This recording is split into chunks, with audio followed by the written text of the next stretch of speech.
it's always, a roller coaster. There are always ups and downs. You don't know exactly what they're going to be, but you're also selling something that you have poured your heart and soul into and is usually in some way kind of connected to you personally. And that is always just emotionally rough. Welcome to the Agile Digital Transformation Podcast, where we explore different aspects of digital transformation and digital experience with your host, Tim Butera, Content and Community Manager at AgileDrop. Hello, everyone. Thanks for tuning in. Our guest today is Jonathan Baker, Head of MA Services at Punctuation, an advisory firm that specializes in small to mid-sized marketing services firms.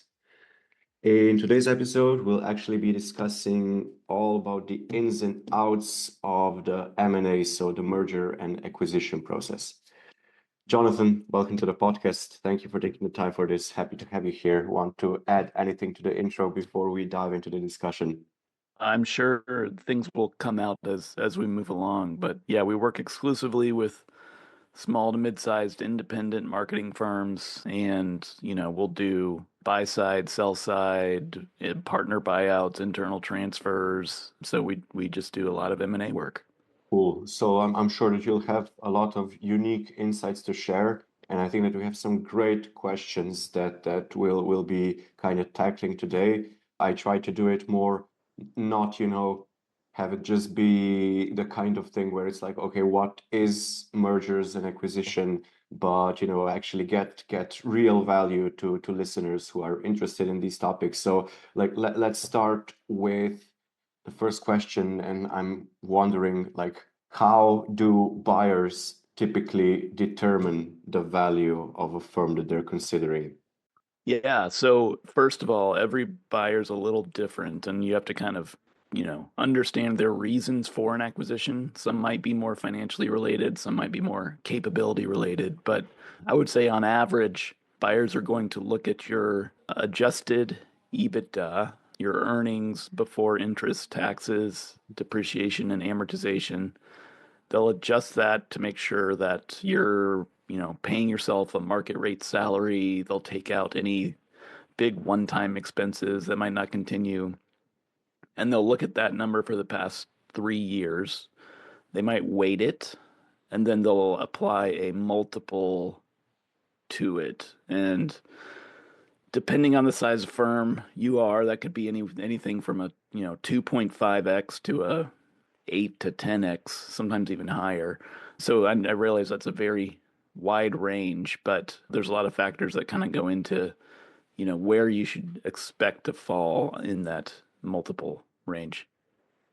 So yeah, it's a very, very case by case kind of thing. But what about on the other side? So, if you're a company owner and you're considering selling company, how do you know if and when it's the right time for you to be going into this to sell your company? I think of it as in terms of trigger points. So, trigger points can be different, but some common ones would be the size that the firm has become. If it becomes, so big that it's no longer fun for you to run, or, you're going to have to make significant investments in order to keep growing, and that's something you don't want to do alone. Another trigger could be the value of the firm. If you've built it to a size and you know that, okay, now I can get a 6x multiple on this, and that's going to be enough to set me up for the future.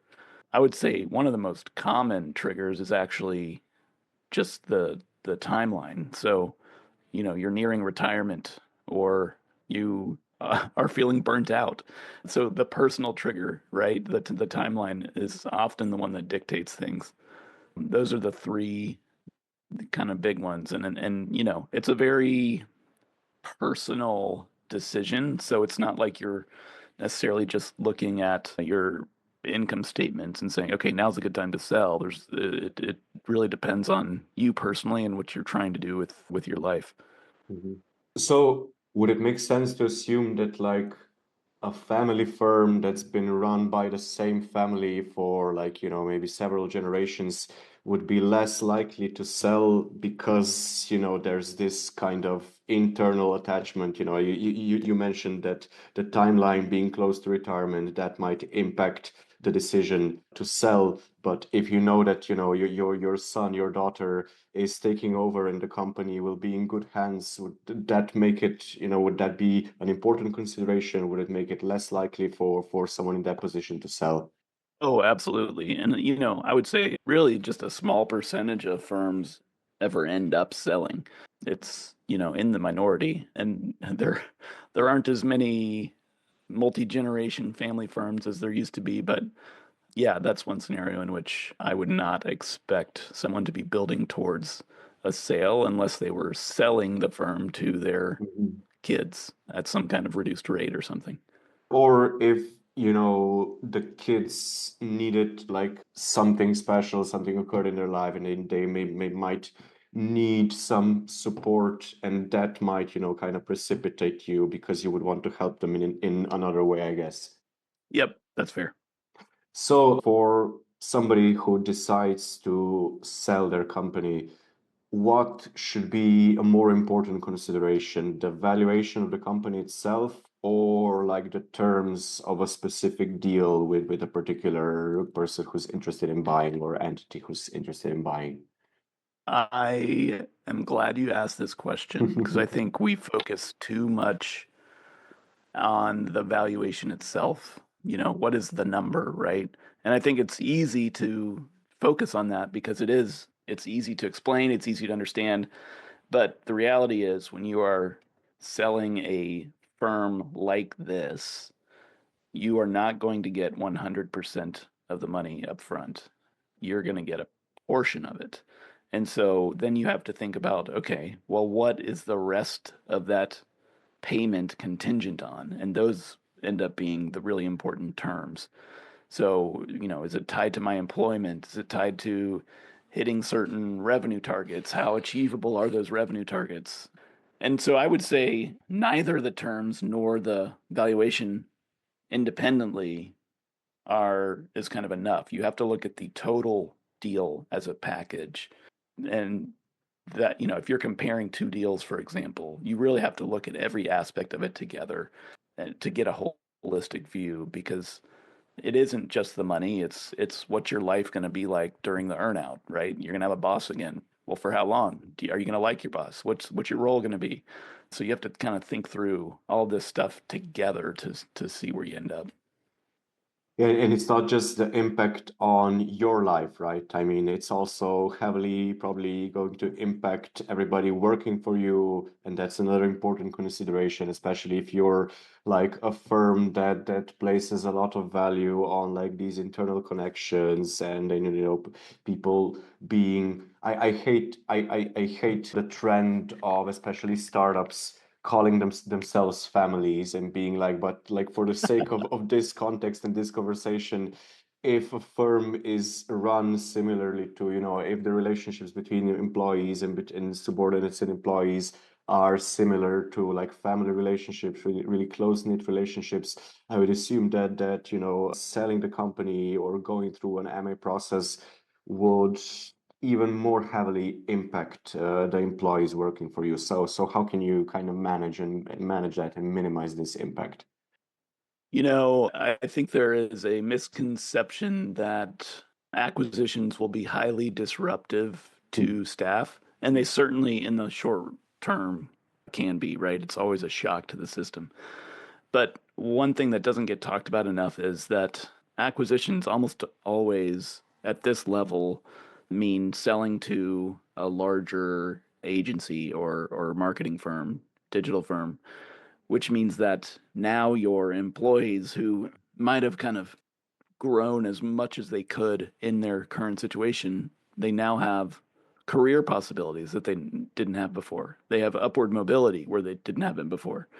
And yes, there are, cultural concerns when putting two companies together, and it's the role of both parties, buyer and seller, to try to, figure out if this is going to be a good cultural fit before before you go too far down the road.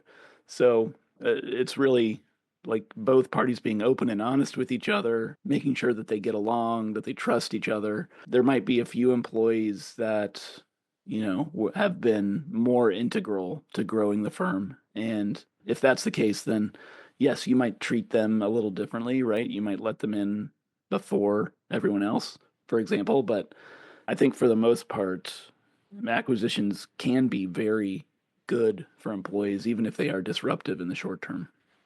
Those are some excellent points, actually. And come to think of it, like some recent acquisitions in our space that I've been kind of following, it was very often the case of like longer standing, more highly capable tech platform or tech company basically acquiring a small, more specialized tech thing, which was kind of a win-win for both, right? Because the smaller business would have a much harder time taking off on their own, especially because there's so much competition.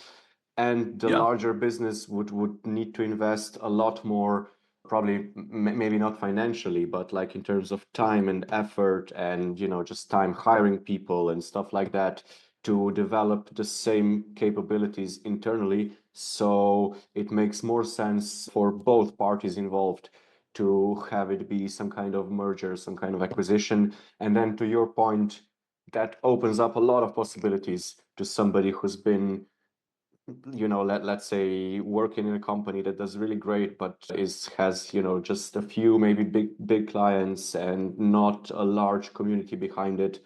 And then moving into a company that's like, oh yeah, there's this huge potentially open source community behind it. They get all of these opportunities, not just in terms of like employment and promotion, but also just, connecting with people that they otherwise would never have met if it weren't for this supposedly disruptive process, right? Yeah, yeah. And it is disruptive, right? But it's not permanently disruptive. Mm. People adapt. We're an adaptable species, and I think these things happen all the time, right? There's actually far more acquisitions than you would likely think, but a lot of them are smaller, and so they don't make, Mm. big splashes. And also disruption isn't something that needs to be inherently bad, right? It's disruption is That's disrupting exactly some right. kind of status quo, right? If something isn't working well, then disruption is actually very beneficial to that. Yes, exactly. Okay, so are there any other maybe less expected or less frequently discussed impacts of this M&A process that listeners would be interested in, should be aware of? Like this disruption myth was a very great example. Are there any other similar examples maybe that you can think of? There are a few. I think one thing that doesn't get discussed enough is the use of evaluation as a planning tool. So, evaluation is a way to kind of value your company. It's going to be something that most folks will get done really soon before they think about selling. But the firm that you own is likely a very sizable chunk of your net worth. And it's different from, your stock portfolio. Your stock portfolio, you can log in and see the value of it at any point. Value of your business is a little bit more ethereal, but a valuation can help put a finer point on that, right? And so using that just as a starting point can be a helpful exercise. The other thing about the valuation process is it helps to crystallize your own thinking around succession. So, succession, I think, can be a really overwhelming topic, right? Like, I think I'll just sit down and do the work. I don't want to think about what's next, but it's coming. And something like evaluation can help at least narrow down your choices or give you more of a timeline. You're like, okay, well, now I know that I'm worth this now, but I also know that if I work a little harder, I can be worth this in 2 years. And so I'm going to do that. Or the evaluation comes back, lower than expected. And you're like, okay, well, I now know that I'm probably not going to want to sell this thing. I'm making a good living now. I'm taking money out, and it might not be worth having a boss for 3 years if I can just work the same amount of time and get the same amount of money. So that also helps with succession, right? So there's, just doing the exercise, I think can be a really helpful planning tool. Yeah, another very interesting and great point, and I think that we covered a lot of kind of unique and interesting stuff that you won't really hear in similar conversations about this. So thank you so much for sharing your time, your insights, your expertise with us today. If anybody listening right now would like to connect with you or learn more about you or just get in touch with you, what are some of the best ways to reach you and to learn more about you? Yeah, so before I give you that, can I give you one more thing that's not Yeah, talked yeah, about? of course, yeah. The emotional toll of the sale process. It's always, a roller coaster. There are always ups and downs. You don't know exactly what they're going to be, but you're also selling something that you have poured your heart and soul into and, is usually in some way kind of connected to you personally. And that is always just emotionally rough.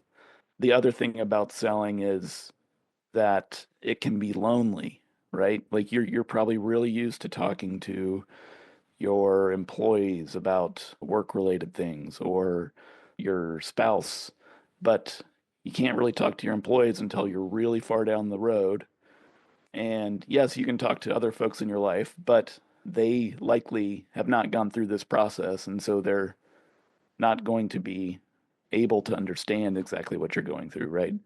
So when you do end up going through the process, just know that it's going to be perhaps more emotional than you're expecting, which in my mind means that you kind of need to find someone who can act a little bit like a therapist, someone on the, M&A side, right? So whatever advisor you're picking, make sure that you vibe with them and can, someone you'll be in the trenches with. So that's actually what got me interested in M&A originally was recognizing that, I thought it was pretty analytical. Like there's a spreadsheet, we'll all agree on it, and then, we'll hammer out the terms. But it's a lot squishier than that, and it's a lot more relationship and ego driven, and it is a lot more of an art than a science. And so just make sure that you've got a good team around you and expect that you're going to have some pretty severe ups and downs. Mhm. You know what I thought about just now when you were saying all this? What do you think about founders who found a particular company with the explicit intent of selling it down the line? Like, it's not a consideration, but it's like, okay, I'm founding this because I see it as a market niche and I want to, have the valuation in X years time be so high that I can basically get rich of doing it. And, it's kind of from the get-go, you're not in it because of the people, you're not in it because of, the business, the legacy. From the get-go, basically, you're in it because you intend to sell at a high valuation. What are your thoughts on this? Well, you're talking about it like it's a bad thing. I actually think it's a really good thing. Okay, okay. And, you think about why you get into business, right? Like, why do you want to own and run a business? One of the main reasons is so that it can provide for you financially. But the reality is, if you are building a business to sell, you're going to be making a lot of the right decisions. And you're going to be making the same decisions that you would be making just running a good business. A business, first and foremost, needs to provide profit. Otherwise, it's not going to be a viable business, right? And so building a business in a way that it will provide consistent profit is not a bad thing. And I also think building towards a sale doesn't mean that you are neglecting people and culture and relationships, right? You can have all of those things in a really good place and still be building towards a sale. But the thing that I love about building towards a sale is that you're starting with the end in mind. And so it gives you a little bit more of a roadmap, and you might end up there quicker because you're not kind of struggling through the desert trying to figure out what kind of business you want to build. So yeah, I actually love it. Well, that was actually a very great point and a very great breakdown of why you find it actually a very good aspect of this. So I'm glad that I asked the question, and I'm glad that you gave this answer. If anybody listening right now would like to get even more great insights from you, or learn more about you, or learn more about how punctuation can maybe help them out, what are the best ways to reach you or to connect with you? Yeah, you can just go to our website, punctuation.com. You can sign up for our newsletter. We send out free weekly insights, or you can contact us. All those emails go straight to me. So you can also email me directly, jonathan@punctuation.com. We kept it easy.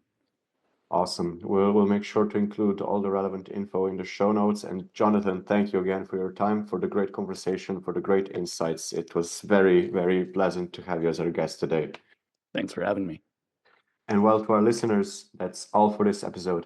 Have a great day, everyone, and stay safe. Thanks for tuning in. If you'd like to check out our other episodes, you can find all of them at agiledrop.com/podcast, as well as on all the most popular podcasting platforms. Make sure to subscribe so you don't miss any new episodes, and don't forget to share the podcast with your friends and colleagues.